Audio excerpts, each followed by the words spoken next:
Magandang araw pong muli mga ka-vibes ko. Matapos nga po kaming mamili para kay Alin Baring ay bumiyahe agad kami papunta sa kanila. Hindi nga po namin alam ang eksaktong papunta sa kanila. Kaya naman kami nagtanong-tanong. Sa ganitong bahay ni Aileen? Baring? Gayo pa ba kayo? Sagan na gamay. Okay. At matapos naming magtanong at nabigyan ng tamang impormasyon papunta sa kanila, ay nagpatuloy agad kami. Hi! Hi! Welcome to my vlog. At sa araw na ito, nagpapasalamat kami ng aking kasama sapagkat hindi umulan at tuyo ang aming madadaanan. Kasi kung nagkataon mga ka-vibes ko na umulan, ay mahihirapan kami sa pagpunta rito. Bagamat may impormasyon na kami mga ka-vibes ko kung saan kami pupunta, ay hindi namin alam kung ano ang klase ng daan na aming madadaanan. At ito na nga, nag-umpisa na. Oh.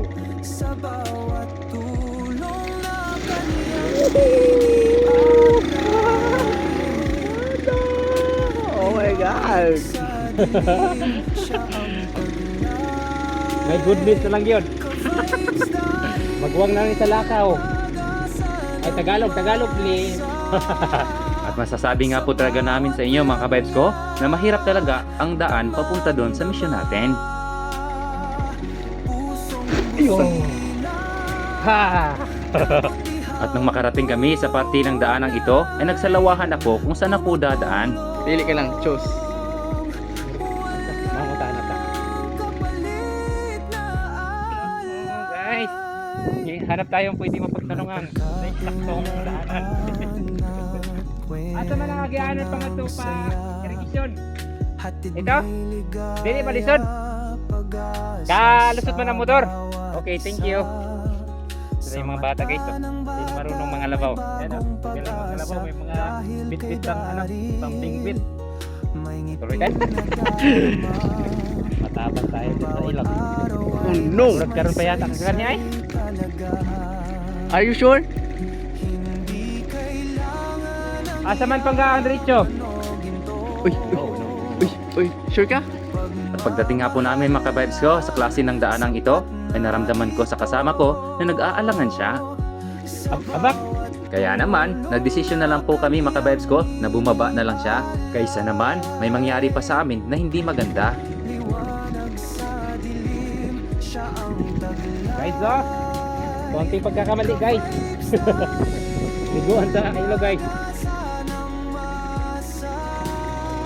Ay! Wait lang. Una. At pagdating nga din po namin dito, ay ganun din ang ginawa namin. Bumaba ulit ang kasama ko.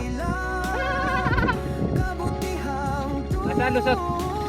Pangga! Asa?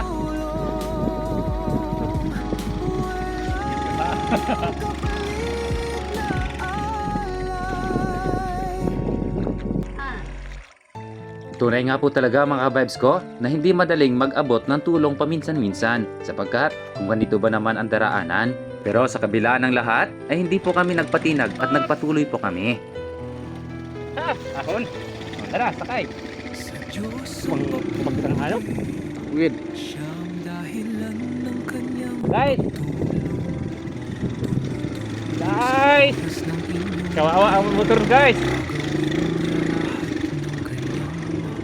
At tumigil nga po kami mga vibes ko sa bahay na ito. At kami po'y muli ay nagtanong. Aileen.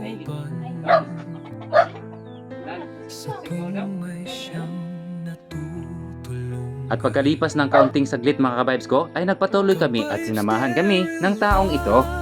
Abot pala dito ang power. Ano?